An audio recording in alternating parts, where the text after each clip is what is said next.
Whether you're using YouTube for marketing or for monetization, it's important to understand what some of the most effective content strategies are for you to be as successful as possible on YouTube. So when we talk about content for marketing, one of the first things that we want to look at is making sure that we know our audience and that we're producing relative content to that audience. So if you're marketing a product or service, you should have an idea of what your target market is and make sure that the content you're producing is relevant to them. We also want to make sure that we're engaging the audience and providing value. Now, we're going to talk about providing value in monetization as well, but it's also important in marketing. If you provide value to that user is going to be more likely to share the video, more likely to tell their family and friends about the product or service, and it's just going to enhance your marketing efforts. You also want to make sure that you include clear branding. So make sure that the user knows what the product or service is that you're marketing, what the company is that owns the product or service, and where they can go to find out more, which is where the call to action comes into play. It's really important, especially for marketing, to have a call to action in your video. So again, if you're promoting a product or service, where can that user go to purchase the product or service? Is there a website that they can go to? Where can they go to find out more? Can they go to your social platform, your Facebook page to find out more? If you're marketing, you're trying to sell something. So make sure that if that user wants to buy it, they know where to go to buy it. When we talk about content for monetization, we want to provide lots and lots of value. We want to solve a problem for that user. And I'm going to talk in a few minutes about different problems that we can solve for people and some of the most effective types of content for YouTube. But for monetization, we also want to provide a reason for that viewer to come back. Are we going to have a follow-up video? Are we going to have a new video that solves a problem for the user that nobody else has solved yet? Give them a reason to come back to watch more of your videos so that you can make more money. We also want to make sure that for monetization, all of the content we're producing is 100% ours. If we have music or graphics in that content that is produced and owned by somebody else, that content might not be available to monetize on YouTube. So make sure that all the content you're producing on YouTube is 100% yours if you're using it for monetization. And then we also want to have a call to action in our monetization content as well.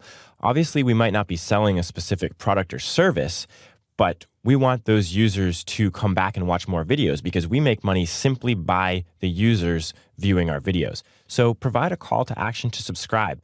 Say, hey, if you enjoyed this video, I'd really appreciate subscribing to my YouTube channel. Or if you enjoyed this video, I have similar videos coming up in the future that are even better, so make sure you subscribe so you don't miss those videos. Make sure that you include that call to action because the user might want to subscribe, but they just might not think about it while they're watching your video.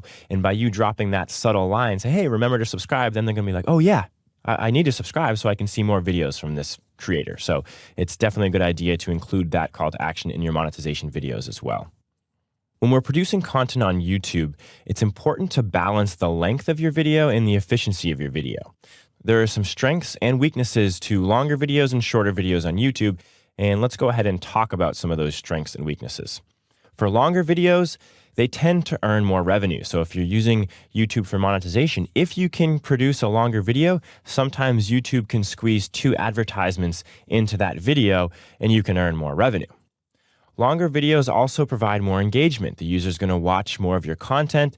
They're going to hear your voice or see your brand more, so hopefully it's going to be a little bit more memorable. Now, the negative aspect to longer videos is that you risk irritating your users. People on YouTube nowadays want to find the answers to their questions as quick as possible. And if you can provide that answer in 30 seconds, but you take 12 minutes, that user's probably not going to come back to watch more of your videos because they might feel like they're wasting their time. So longer videos can be good. They can make more money and they can increase your engagement. But if that longer video isn't justified by the amount of content that's inside of it, then you definitely want to make sure that you're producing a shorter video, which increases the user's perception of your brand and your YouTube channel in general, and hopefully they'll come back and watch more videos. So when we talk about shorter videos on YouTube, shorter videos, they have higher efficiency. You solve that problem in 30 seconds, that user's going to say, wow, I've been searching on the internet for 15, 20 minutes to find the answer to this problem, and this YouTube creator solved it in 30 seconds. That's great. I'm going to subscribe. I'm going to like this video. I'm going to share it. So you're being really efficient with your videos, and users like that on YouTube. You might earn a little bit less revenue because it's a shorter video and YouTube can't show as many advertisements. and you're probably going to irritate those users less. If they know that when they watch your videos, there's no messing around, they watch it for 30 seconds a minute and their problem is solved, they're going to love that and they're going to be more likely to subscribe. So you want to have that balance between length and efficiency on YouTube. Now, what type of content is valuable on YouTube? There are a number of different forms of content that can be successful, but I'm just going to give you a few ideas to get those juices flowing so that you can figure out what's going to be best for your YouTube channel. Content that informs or educates is always considered valuable. So talking about a topic that people are interested in. Hopefully you know your target market and you kind of have an idea of what some of their interests are. If you can educate them on some of their interests, they're going to consider that content valuable. Content that solves a problem is also always very valuable. So somebody has a question, a very specific question, how do I do an oil change on my car? That's pretty general, but it's a specific question. If you provide a video that solves that problem, the users are going to love that. That's what my core focus has been on YouTube. I solve technology problems. Now, yours is probably going to be very different, but solving any type of problem is always considered valuable and is definitely a great content strategy. Content that provides humor or comfort is also considered valuable.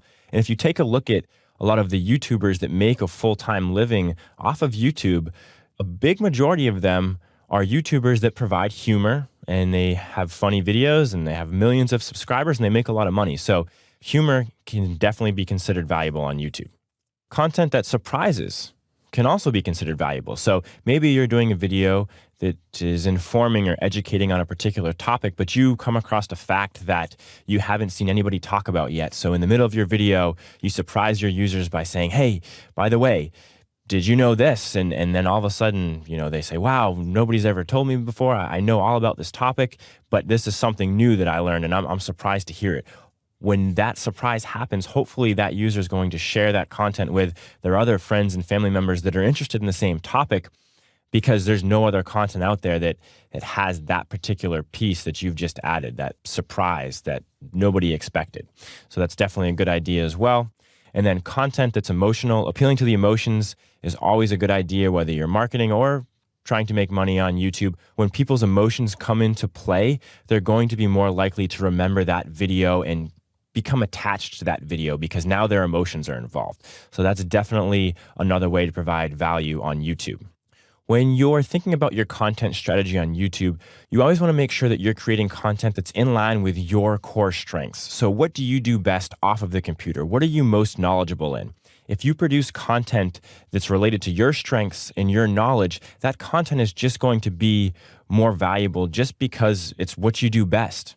So make sure that you're definitely focusing on your strengths, your competencies, and what you're most knowledgeable in, and that content, that value will just come out of that content on YouTube.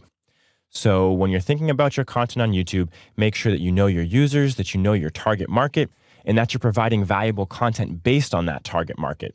You also want to make sure that you're including a call to action, whether it's content for marketing or content for monetization. You want to make sure that you are balancing your video length with the efficiency in which you get to the point in your videos. And always make sure that you're taking advantage of your core competencies so that you can be as successful as possible on YouTube.